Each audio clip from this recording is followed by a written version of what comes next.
Om Swastiastu. Tribuners, bertemu lagi dengan saya, Ana Agung Sri Kusniarti. Kali ini kita akan membahas tentang Sapta Timira.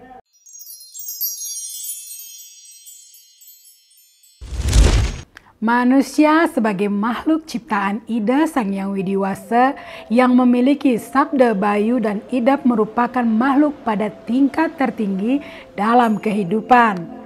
Kemampuan berpikir yang dimiliki manusia dituntut untuk mampu menjaga keseimbangan lingkungan agar kehidupan bisa berkelanjutan dan tercipta kesejahteraan serta kedamaian. Manusia dalam setiap gerak, tindakan menimbang-nimbang dan akhirnya memilih antara yang baik dan buruk, antara yang benar dan salah, dan juga sebagainya. Manusia juga dituntut mampu menguasai indrianya. Bila indria tidak mampu dikendalikan, ibarat kusir menunggangi kuda yang liar binal dan tidak dapat dikendalikan. Dalam kitab Sarasa Muscaya Sloka 2 dijelaskan, di antara semua makhluk hidup, hanya yang dilahirkan menjadi manusia sajalah yang dapat melaksanakan perbuatan baik ataupun buruk. Leburlah ke dalam perbuatan baik segala perbuatan buruk itu. Demikianlah guna pahalanya menjadi manusia. Dari Sloka Sarasa Muscaya ini sangatlah jelas bahwa setiap manusia berpotensi melakukan perbuatan yang baik dan buruk. Jika kita ingin mendapatkan suatu keharmonisan dalam hidup, maka harus selalu mengutamakan perbuatan yang baik. Tentu saja dengan menggunakan sabda bayu dan idap yang ada dalam diri dengan baik. Sifat-sifat buruk dalam diri manusia seperti yang terdapat dalam Sapta Timira. Sapta Timira adalah 7 sifat kegelapan yang ada dalam diri manusia. Manusia memiliki hubungan dengan sifat Sapta Timira, Panca Yama Brata, Panca Nyama Brata, dan Dasa Yama Brata. Kata Sapta Timira berasal dari bahasa Sanskerta, dari kata Sapta yang berarti 7 dan Timira yang berarti gelap atau suram atau avidya. Sapta Timira berarti 7 kegelapan, adalah 7 unsur atau sifat yang menyebabkan pikiran orang menjadi gelap. Ketujuh unsur kegelapan tersebut ada pada setiap diri manusia. Sifat avidya yang ada pada diri manusia apabila tidak dikendalikan akan menimbulkan berbagai macam tindakan kejam seperti marah, kejam, iri, dengki, memfitnah, merampok, dan lain sebagainya. Semua sifat dan tindakan itu adalah bertentangan dengan agama yang disebut sifat atau perilaku adharma Sapta Timira atau 7 kegelapan. Adapun yang dimaksud dengan 7 kegelapan adalah yang menyebabkan kegelapan pikiran pada manusia dan menimbulkan tingkah laku jelek dan menyimpang dari ajaran agama. Di antaranya yang pertama, surupa. Surupa artinya kecantikan atau ketampanan. Kecantikan atau ketampanan yang dibawa sejak lahir merupakan anugerah yang widiwasa. Bagi orang yang memiliki semua ini boleh merasa beruntung. Namun janganlah takabur atas kecantikan dan ketampanan yang dimiliki. Karena semua sifatnya maya dan tidak kekal. Ketampanan yang dimiliki seharusnya disertai dengan keluhuran budi pekerti. Kalau tidak demikian, tidak ada nilainya semua itu. Hendaknya surupa tidak dibiarkan sebagai biang keladi menuju kehancuran. Pada Sarasa Muscaya 21 dijelaskan, maka orang yang melakukan perbuatan baik, kelahirannya dari surga kelak menjadi orang yang rupawan, gunawan, muliawan, hartawan, dan berkekuasaan. Itu adalah buah hasil dari perbuatan baik yang didapat olehnya. Maka karena berbuat baiklah ia mendapatkan kerupawanan. Namun ketika itu diliputi kegelapan, tamasikam, tentunya tidak mendapatkan karma baik dan menuju surgawi. Itulah yang mengakibatkan ia menurun derajatnya di masa mendatang. Ketika kegelapan karena ketampanan itu ada, bahkan bisa digunakan untuk mencela yang tidak sempurna seperti dirinya. Hal itu berasal dari pikiran yang mengandung kesombongan dan perilaku yang seorang sadu. Yang kedua, Dana. Dana artinya kekayaan.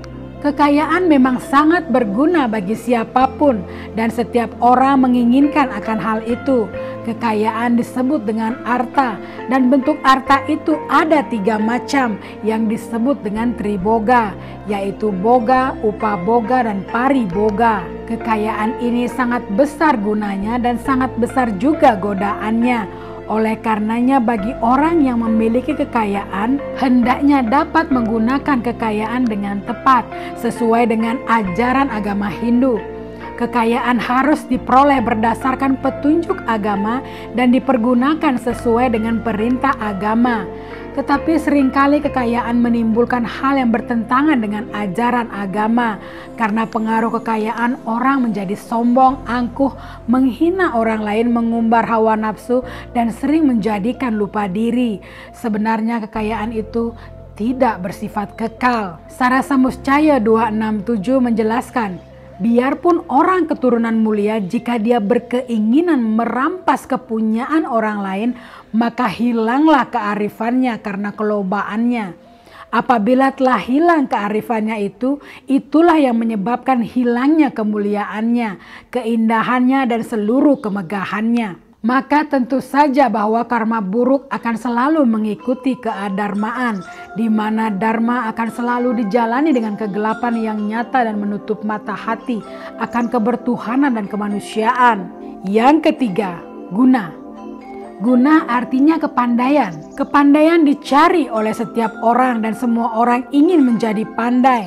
Karena kepandaian dapat meringankan seseorang dalam menghadapi suka dan duka dalam kehidupan di dunia ini. Kepandaian juga dapat membahayakan apabila digunakan untuk kejahatan. Sering juga kepandaian dipergunakan untuk tujuan yang dilarang oleh agama, misalnya menipu, memperalat, memfitnah, mengacau, membuat isu, dan korupsi. Oleh karena itu, kepandaian harus diimbangi oleh ajaran agama.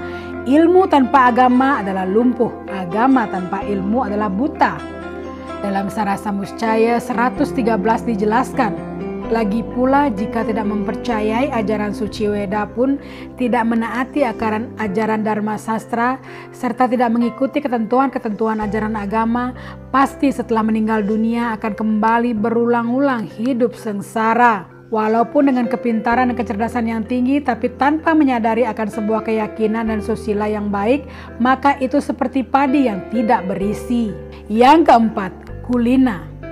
Kulina artinya keturunan. Keturunan memang mempunyai arti penting dalam hidup. Orang dipandang terhormat, disegani, dipercaya karena dikenal berasal dari keturunan orang-orang yang berjasa, berbudi baik, dan karyanya dinikmati banyak orang. Orang tuanya biasanya berjasa dan terhormat, tapi sampai keturunannya pun ikut menjadi terhormat. Seringkali dengan adanya keturunan ini, orang merasa bangga akan dirinya sebab ia merasa keturunan orang-orang terhormat dengan kebanggaan itu. Lalu ia menjadi orang yang merasa berderajat tinggi, sombong dan angkuh sehingga kemudian menghina orang lain. Oleh karena itu, kulina atau keturunan yang terhormat bukan untuk menghina, merendahkan, dan menghancurkan orang lain. Sarasa Muscaya 63 menjelaskan, inilah perilaku 4 golongan yang patut dilaksanakan. Arjawo jujur dan terus terang. Anrechangsya tidak mementingkan diri sendiri. Dhammayaiti menasehati diri sendiri. Indriyanigraha mengekang hawa nafsu. Keempat itulah yang harus dibiasakan oleh 4 itu seperti sabda Betara Manu. Maka dalam beberapa bagian penggolongan itu yang baik berasal dari keturunan atau dari kecintaan akan ilahi, maka tentu saja kegelapan karena keturunan adalah menjadikan manusia lupa akan kebenaran itu sendiri. Yang kelima, Yovana. Yovana artinya masa muda. Masa muda atau masa remaja penuh dengan kegairahan hidup. Masa gemilang penuh dengan kreatif. Masa ini sebenarnya kesempatan berbuat banyak dalam menimba berbagai ilmu untuk bekal di kemudian hari. Tetapi masa muda juga penuh dengan tantangan, seperti tidak tetap pendirian, goyah, emosi, belum seimbang sehingga belum tahu mana arah hidupnya kelak. Dalam kitab Sarasa Muscaya diberikan pedoman sebagai berikut. Dengan memerhatikan petikan sloka di atas dapat diambil intinya bahwa masa muda harus diisi dengan hal baik. Masa menuntut ilmu, bekerja keras, menciptakan sesuatu yang berguna. Kalau masa muda disalahgunakan atau dimanfaatkan untuk merusak dan merugikan orang lain, maka masa muda akan hancur. Yang keenam, sura. Sura artinya minuman keras. Minuman kalau diminum melebihi batas akan membuat mabuk. Kemabukan membuat kehilangan kesadaran dan akhirnya menjadi malapetaka. Dalam Sarasa Muscaya 325 dikatakan, inilah orang yang tidak layak dijadikan kawan, bergaul orang yang selalu mengusahakan kesedihan terhadap orang lain, serta buruk laku, sangat alpa, kata-katanya bohong, dusta, orangnya terikat hatinya kepada miras minuman keras. Orang seperti itulah yang harus dihindari. Yang ketujuh, kasuran. Kasuran artinya keberanian. Setiap orang perlu memiliki keberanian. Tanpa keberanian, orang akan selalu merasa takut. Tapi keberanian di sini dipergunakan untuk hal mengatasi masalah dalam lika-liku kehidupan.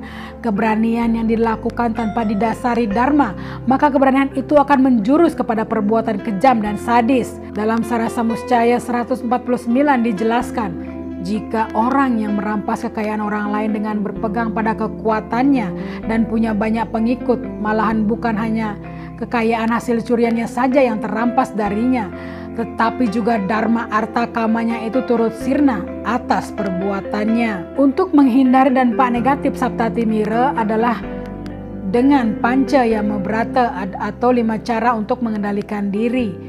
Yang pertama, ahimsa, tidak menyiksa. Yang kedua, brahmacari, tidak melakukan hubungan badan selama masa menuntut ilmu. Yang ketiga, satya, menepati janji. Yang keempat, awyawaharika, melakukan usaha berdasarkan ketulusan. Yang kelima, asteya, tidak curang dan tidak mencuri. Kemudian ada juga Panca Nyama Brata atau 5 macam disiplin seperti akroda, tidak marah, guru susrusa, selalu hormat melaksanakan tuntunan guru, sauca, suci lahir batin, ahara lagawa, selalu mengatur jenis dan waktu makan tidak berlebihan, apramada, artinya taat, tidak sombong, mempelajari ajaran suci agama dengan dasa yama brata atau 10 macam disiplin pelaksanaan kesusilaan. Nah, Tribuners, sekian penjelasan tadi. Akhir kata saya tutup dengan Parama Santi. Om Santi Santi Santi Om. Download Tribun X sekarang.